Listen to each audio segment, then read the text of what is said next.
pessoal, tudo bem? Hoje vamos falar sobre urbanização mundial. É um capítulo grande, né? Um assunto que leva um tempo maior, eu vou dividir em várias partes. Mas no primeiro momento, vamos recordar aqui, juntos, alguns conceitos básicos sobre urbanização.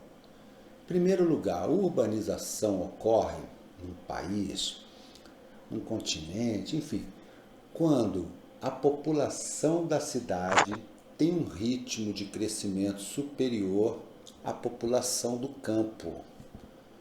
Ou seja, além do crescimento vegetativo ou natural de ambos, vai ocorrer um fenômeno que é o êxodo rural. Com o êxodo rural, a população da cidade crescerá mais do que a do campo, até porque no campo é natural no planeta que as taxas de natalidade sejam maiores do que as das cidades. Mas como há transferência das famílias do campo para a cidade, fenômeno conhecido como êxodo rural, as cidades apresentarão um crescimento maior do que a das zonas rurais. Pois bem, analisando ao longo do tempo, nós vamos ver que o êxodo rural ele ocorre por dois fatores, que aí tem que prestar atenção. Um é um fator atrativo e o outro, obviamente, é um fator repulsivo. Primeiro, o atrativo. O atrativo, grosso modo falando, diz respeito a uma melhoria de vida, melhores empregos, maiores salários, mais acesso a informações, à educação, melhores condições de saúde, hospitais, etc. Esses são os principais fatores atrativos históricos que faz com que pessoas se mudem do campo para a cidade. E os fatores repulsivos, esses já são ligados ao que nós chamamos de êxodo rural forçado. E óbvio que isso aqui, que eu estou me referindo, está acontecendo há séculos e séculos. Vamos lá. Primeiro, vamos pegar sempre destacando a parte econômica. Não é a única, óbvio, mas é de maior importância. No campo, os salários são mais baixos. Os rendimentos dos trabalhadores que não são assalariados também são inferiores. Então, isso faz com que seja um dos fatores repulsivos para que a população se desloque para as cidades. Outro fator também, que é de suma importância, diz respeito à estrutura fundiária do país. Estrutura fundiária se refere ao tamanho das propriedades rurais que uma região, um país apresenta. Isso é muito marcante aqui na América Latina e especialmente no Brasil, onde existe uma grande concentração de terras nas mãos de poucos. Obviamente que isso causará um deslocamento forçado da população do campo para a cidade. Então, olha aí, concentração fundiária, muitas terras nas mãos de poucos, certo? Por isso que quase todos os estudos sociológicos, históricos, geográficos pregam que no Brasil há uma necessidade que nunca existiu, infelizmente, de uma reforma agrária, certo? Isso daí para o Brasil é muito importante. Não podemos esquecer que esse é um fenômeno que eu vou citar agora mais recente. Lembre-se que eu estou falando do que vem acontecendo há séculos no mundo. No caso, quando a gente fala da modernização da agricultura e da pecuária também, destaca-se aí a substituição do trabalhador, do ser humano, pelas máquinas.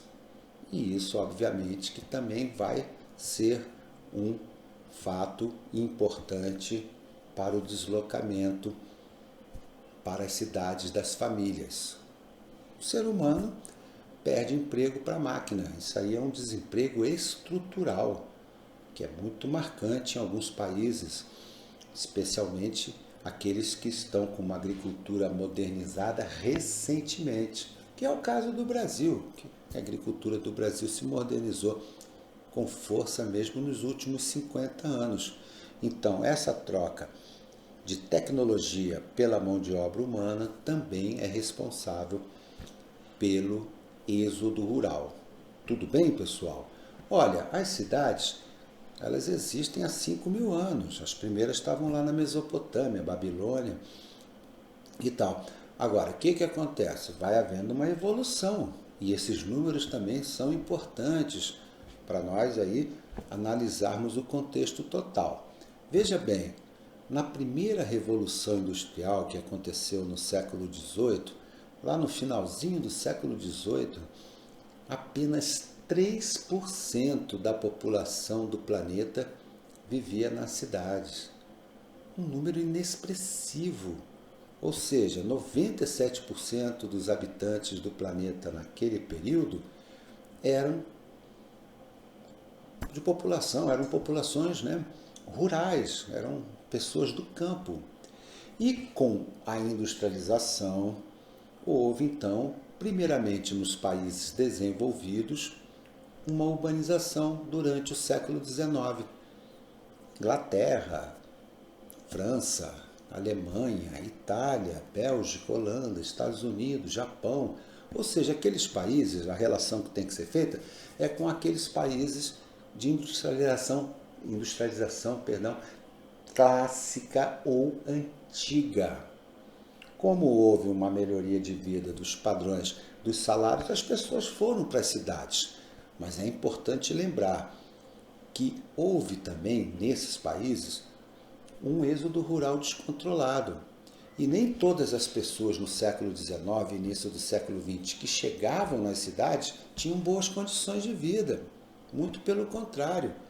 No começo da Revolução Industrial, na Inglaterra, olha, as condições de vida eram muito ruins nas cidades. Com o tempo, os salários melhorando, também contestações, as obras de saneamento que os governos foram fazendo, aí sim, no século XX, houve uma melhora significativa, mas num primeiro momento, não. As condições eram muito ruins. E esse fenômeno também se repetiu nos países chamados de emergentes, que o Brasil se inclui. São aqueles países que tiveram uma industrialização mais recente, né? São os NICs, né? Que tem um termo em inglês que significa Novos Países Industrializados, NIC em inglês. Esses países tiveram uma industrialização super recente, que é o caso do Brasil. Começa lá nos anos 30, 40, e a intensificação se deu na década de 1950, Juscelino Kubitschek, aquela coisa toda que vocês conhecem. E nos anos 60, o Brasil começa a se tornar um país urbano. E só no ano de 1970, mais da metade da população brasileira passa a viver nas cidades. Ou seja, há 50 anos apenas que o Brasil se tornou um país urbano na sua essência, quando mais da metade da população vive no meio urbano. É bem recente, comparando com Inglaterra, França, etc. Tudo bem? Então, são histórias diferentes. E lembrando que alguns países mais pobres, bem subdesenvolvidos, eles ainda têm uma população rural muito grande, onde mais da metade da população vive no campo até hoje. Só para vocês terem uma ideia, somente no começo desse século XXI é que mais da metade da população do planeta passou a ser urbana. é bem recente, é um fenômeno novo. A urbanização mundial só ocorreu há coisa de 15 anos. E lembrando que essa discrepância que existe entre as várias regiões do planeta vai nos mostrar que mesmo países que são industrializados hoje e fortes economicamente, como por exemplo a China e principalmente no caso específico a Índia, são países que têm um número de habitantes ainda vivendo no meio rural muito grande. Na China, por exemplo, embora a maioria já passou a viver na cidade, algo em torno de 40% da população vive no meio rural. É um número muito grande. E na Índia é em torno de 60% ou mais um pouco. 60% da população continua rural na Índia. E é um país que já se industrializou, embora com muitas diferenças, né, entre as várias partes do mundo no que diz respeito a esse modelo econômico. E olha só, o continente mais urbanizado do mundo não é a Europa, que muita gente pode relacionar. E até fazendo um raciocínio lógico, quem começou a urbanização é aquele mais urbanizado hoje, com as maiores taxas de urbanização? Não. O primeiro continente em urbanização é a América.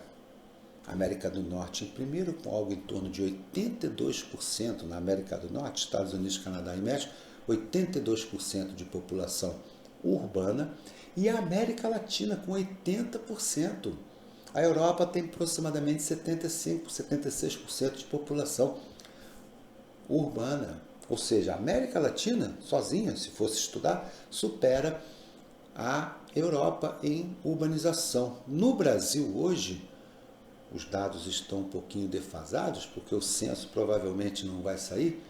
Digamos que 86%, 87% nessa faixa, hoje viva na cidade.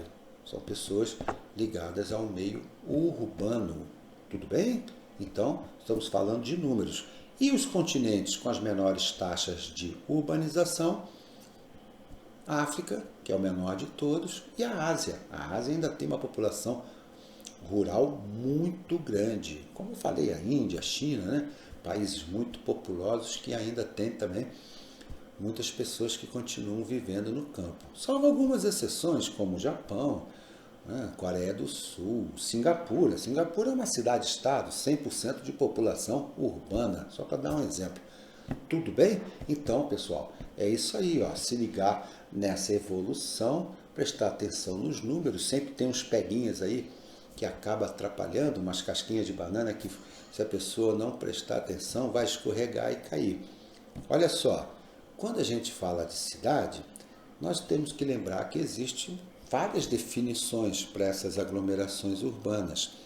E o IBGE brasileiro faz uma definição de cidade que nem sempre vai bater, fechar com o que diz a ONU. Talvez esses números brasileiros, como eu disse, de 86% de população urbana, não seja verdadeiro. Porque aqui no Brasil, cidade é a sede do município, onde está a sede da prefeitura e a Câmara de Vereadores. Mas na região que a gente chama de município, que é uma região grande, também existem os distritos ou vilas. Muitos de nós conhecemos algumas, porque o município é uma área muito grande. A cidade é sua sede, é a aglomeração urbana. E o IBGE, nesse caso, considera os distritos ou vilas também como um meio urbano, enquanto a ONU fica com uma restrição ao que diz respeito às vilas, né, que estão afastadas da sede do município, tem uma população pequena, embora seja um aglomerado de pessoas, mas que... Bom, fica aí então essa dúvida. Para o IBGE, sede do município, onde está a sede da prefeitura e da Câmara dos Vereadores, aglomeração urbana. e também a sede, né, dos distritos ou vilas que estão dentro do município. Tudo bem? Beleza. E algumas definições importantes aí. Metrópole. Normalmente, quando se fala de metrópole, existe um número mágico, mas não é bom ficar prestando atenção apenas nos números de habitantes. Metrópoles são cidades que ultrapassaram os 10 milhões de habitantes. 10 milhões. Tá? Mas é o tal negócio. Quando se fala de metrópole, os números às vezes não vão traduzir a importância dessas grandes cidades. O mais importante é analisar a área de influência dessas cidades, dessas grandes cidades. Tudo bem? Os serviços, os bens que elas oferecem para uma região que é muito grande. Estamos aqui em Goiânia, então vamos falar de Goiânia. Goiânia, a cidade em si, tem 1,5 milhão de habitantes aproximadamente. Só que a área de influência de Goiânia é muito grande. Pega praticamente todo o estado de Goiás, pega o Tocantins, pega o sul do Pará. Então, metrópole seria melhor falar em termos de área de influência. Certo? Beleza? E não em números de habitantes. Passou de 10 milhões? Como eu disse a vocês, tire o termo metrópole, coloca o termo megacidade. Aí fica legal. Megacidade, mais de 10 milhões de habitantes. Aí não tem problema. Aí tá certo, é só analisar o número de habitantes. Aqui no Brasil, nós temos São Paulo. Já ultrapassou 10 milhões de habitantes. E aí vem outro probleminha, que as pessoas têm que tomar cuidado. Vamos lá? Olha só, vamos ver. O que é uma região metropolitana? Região metropolitana é aquele local, aquele aglomerado urbano, onde as cidades estão conurbadas. Conurbação significa que elas se juntaram fisicamente. Mas essa conurbação também pode ser econômica. Com certeza também é econômica. Então veja bem, São Paulo hoje, a cidade, o município de São Paulo, tem 12 milhões de habitantes. Até mais. A região metropolitana de São Paulo, que conta com 40 municípios, tem 20 milhões de habitantes. Ora, o que nós vamos levar em conta? Só a cidade de São Paulo? Ou mais esses 8 milhões de habitantes que vivem em São Bernardo do Campo, em Santo André, em São Caetano do Sul, em Diadema, em Guarulhos? Em Guarulhos, inclusive, é onde está o Aeroporto Internacional de São Paulo. Não é na cidade de São Paulo, no município de São Paulo. É melhor levar em consideração a região metropolitana. E nesse caso aí, região metropolitana, então, a definição é um aglomerado urbano com uma cidade principal, a cidade-mãe, e as suas cidades circunvizinhas, que estão conurbadas a ela. Tá? Região metropolitana. Metrópole, área de influência. Megacidade, mais de 10 milhões. Região metropolitana, conurbação. São termos assim que já joga na nossa cabeça para ficar. E lembrando que ainda existe o termo megalópole. Megalópole, não é megacidade agora não. Megalópole.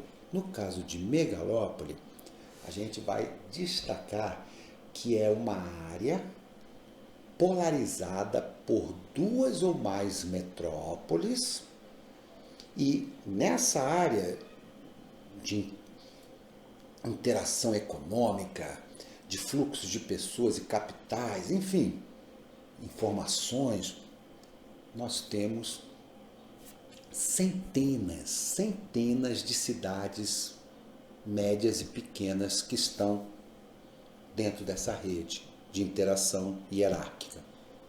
Isso é uma megalópole. A primeira megalópole, que no estudo da demografia foi identificada nos anos 50 para 60, anos 60, foi a megalópole de Boys Wash. Começa em Boston e termina em Washington, lá na costa leste dos Estados Unidos. E entre essas duas metrópoles, Boston e Washington, temos Nova York, Filadélfia e Baltimore. Então, qual é a definição? Uma área polarizada por duas ou mais metrópoles. Nesse caso, temos 5 metrópoles.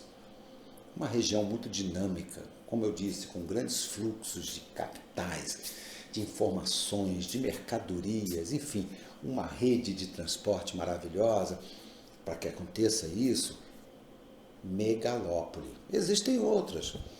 Sansan, que fica na costa oeste, que vai de São Francisco a San Diego, passando por Los Angeles. No Japão, Tokaido, de Tóquio a Osaka. E o Brasil tem uma megalópole que para muitos ainda está em formação, porque a infraestrutura brasileira fica a desejar. É o eixo Rio-São Paulo. Ou seja, são 2 metrópoles gigantescas, ambas com suas regiões metropolitanas, mais a área de intersecção. E além disso, que é o Vale do Paraíba, a área de ligação entre Rio e São Paulo, com cidades muito importantes como São José dos Campos, que já ultrapassou 500 mil habitantes. E mais uma metrópole, que é um tanto quanto eclipsada, apagada pela proximidade com São Paulo, fica a 100 quilômetros dela, mas é uma metrópole. Tem mais de 1 milhão de habitantes, sua área de influência, pequena também, Campinas. Então, essa região, grosso modo, chamaremos de megalópole brasileira, o eixo Rio-São Paulo. Tudo bem, pessoal? Olha aí, então, essa foi a primeira parte do estudo de urbanização mundial, sempre introduzindo aspectos do Brasil, né, do nosso país. Legal? Obrigado, um abraço a todos.